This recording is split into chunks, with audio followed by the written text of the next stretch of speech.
ತದೇವ ವಿಕ್ರೀಡಿತ ಅಂದರೆ ಏನು, ಆ ವೃತ್ತದ ಲಕ್ಷಣಗಳೇನು, ಹಾಗೆಯೇ ವೃತ್ತದ ಸೂತ್ರ ಏನು, ಯಾವ ರೀತಿಯಾಗಿ ಅಕ್ಷರಗಳನ್ನು ಗುರ್ತು ಮಾಡಿ ಗಣ ವಿಭಾಗ ಮಾಡ್ತೀವಿ, ಹಾಗೆಯೇ ಅದಕ್ಕೆ ನಾವು ಯಾವ ರೀತಿಯಾಗಿ ವೃತ್ತದ ಒಂದು ಲಕ್ಷಣವನ್ನು ಗುರ್ತು ಮಾಡಿ ಹೆಸರನ್ನು ಕೊಡ್ತೀವಿ ಅನ್ನೋದನ್ನು ಕಳೆದ ವಿಡಿಯೋದಲ್ಲಿ ತಿಳ್ಕೊಂಡಿದ್ವಿ.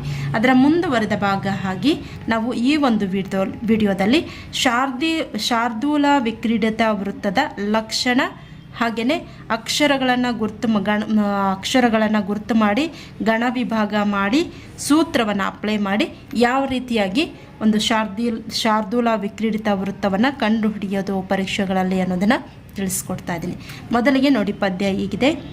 ಇಂತಿ ಕಾವ್ಯ ಮನೋಲ್ದು ಕೇಳ್ದ ವಿಭುದರ್ ಮೈ ವೆರ್ಚಿ ಕೊಂಡಾಡೆಪೆ. ಇನ್ನೊಮ್ಮೆ, ಇಂತಿ ಕಾವ್ಯ ಮನೋಳ್ದು ಕೇಳ್ದ ವಿಭುದರ್ ಮೈ ವೆರ್ಚಿ ಕೊಂಡಾಡೆಪೆ. ಈಗ ಅಕ್ಷರಗಳನ್ನು ಗುರುತಿಸಿ ಗಣ ವಿಭಾಗ ಮಾಡಿ ಸೂತ್ರವನ್ನು ಅಪ್ಲೈ ಮಾಡಿ ಶಾರ್ದೂಲಿತ ವಿಕ್ರೀಡಿತ ವೃತ್ತವನ್ನು ಕಂಡುಹಿಡಿಯೋದು ಹೇಗೆ ಅಂತ ನೋಡೋಣ. ಶಾರ್ದೂಲ ವಿಕ್ರೀಡಿತ ವೃತ್ತವನ್ನು ಕಂಡುಹಿಡಿಯೋದು ಹೇಗೆ ಅಂತ ನೋಡೋಣ. ಮೊದಲಿಗೆ ನಾವು ಇಲ್ಲಿ ಅಕ್ಷರಗಳನ್ನು ಗುರ್ತು ಮಾಡೋಣ. ನೋಡಿ, ಇಂತಿ ಕಾವ್ಯ, ಇಲ್ಲಿ ಅನುಸ್ವಾರದ ಹಿಂದಿನ ಅಕ್ಷರ ಏನಾಗುತ್ತೆ, ಗುರು ಆಗುತ್ತೆ. ನಂತರ ಟಿ ಇದೆ, ಆ ಕಾರಣಕ್ಕೆ ದೀರ್ಘಾಕ್ಷರ ಆಗಿರೋದ್ರಿಂದ ಇದು ಕೂಡ ಗುರು ಆಗುತ್ತೆ. ಕಾ ಇದೆ, ಇದು ಕೂಡ ದೀರ್ಘಾಕ್ಷರ ಆಗಿರೋದ್ರಿಂದ ಇದು ಕೂಡ ಗುರು ಆಗುತ್ತೆ. ನೆಕ್ಸ್ಟು ಇಲ್ಲಿ ಒತ್ತಕ್ಷರದ ಹಿಂದಿನ ಅಕ್ಷರನೇ ನಾವು ಗುರು ಅಂತ ಗುರುತು ಮಾಡಿರ್ತೀವಿ. ಇಲ್ಲಿ ವಾ ಇದೆ, ಲಘು ಲಘು, ಮ ಲಘು, ನೋಳ್ದು ಒತ್ತಕ್ಷರದ ಹಿಂದಿನ ಅಕ್ಷರ ಗುರು. ನೆಕ್ಸ್ಟು ಲು ಇದೆ, ಲಘು, ಕೆ ಇರೋದ್ರಿಂದ ದೀರ್ಘಾಕ್ಷರ ಗುರು, ಒತ್ತಕ್ಷರದ ಹಿಂದಿನ ಅಕ್ಷರ ಗುರು ಆಗುತ್ತೆ, ಲಘು. ನೆಕ್ಸ್ಟು ಬಿ ಲಘು, ಬು ಲಘು. ನೆಕ್ಸ್ಟು ವ್ಯಂಜನದ ಹಿಂದಿನ ಅಕ್ಷರ, ಇಲ್ಲಿ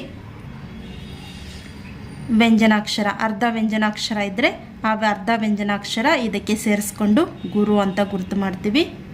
ಅದಾದ ನಂತರ ಇಲ್ಲಿ ಒತ್ತಕ್ಷರದ ಹಿಂದಿನ ಅಕ್ಷರ ಗುರು ಆಗುತ್ತೆ. ನಂತರ ಮೈ ಬೆರ್ಚಿ, ಮೈ ಇದು ಕೂಡ ಗುರು ಆಗುತ್ತೆ, ಯಾಕಂದರೆ ಐ ಮಾತ್ರ ಇದೆ.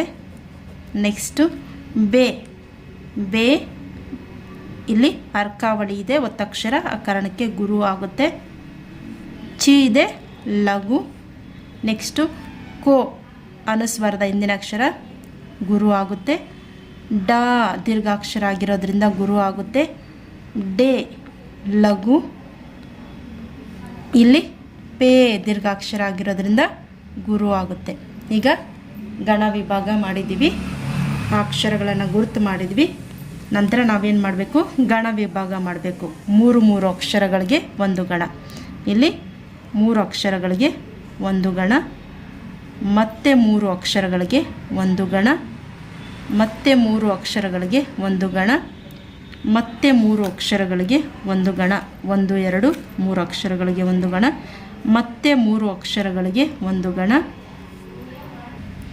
ನೋಡಿ, ಇದು ಅರ್ಧ ರ ಇಲ್ಲಿ ಸೇರಿಕೊಡುತ್ತೆ, ಇದು ಗುರು ಆಗುತ್ತೆ. ನೆಕ್ಸ್ಟು 3 ಅಕ್ಷರಗಳಾಯಿತು, 1 2 3 ಅಕ್ಷರಗಳು. ನಂತರ ಮತ್ತೆ 3 ಅಕ್ಷರಗಳಿಗೆ ಒಂದು ಗಣ, ಮತ್ತೆ 3 ಅಕ್ಷರಗಳಿಗೆ ಒಂದು ಗಣ, ಒಂದು ಗುರು ಬಂದಿದೆ. ಈಗ ಸೂತ್ರವನ್ನು ನೋಡೋಣ. ನೋಡಿ, 3 ಕೂಡ ಗುರು ಬಂದರೆ ಅದೇನಾಗುತ್ತೆ, ಮಗಣ. ನೆಕ್ಸ್ಟು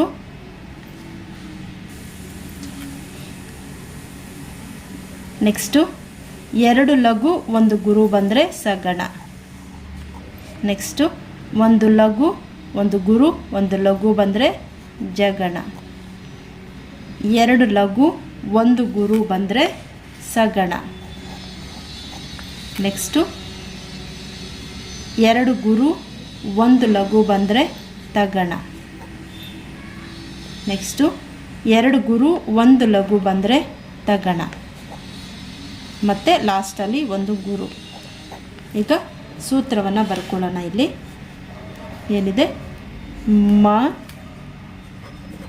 ಸ ಜ ಸ ತ ತ ಗು. ನೋಡಿ, ಮ ಸ ಜ ಸ ತ ತ ಗು. ಇದು ಸೂತ್ರ. ಇಲ್ಲೇನಿದೆ, ಮ ಸ ಜ ಸ ತ ತ ಗು. ಇದು ಸೂತ್ರ. ಈ ಮ ಸ ಜ ಸ ತ ತ ಗು ಅನ್ನೋ ಸೂತ್ರ ಬಂದು ಹಾಗೆಯೇ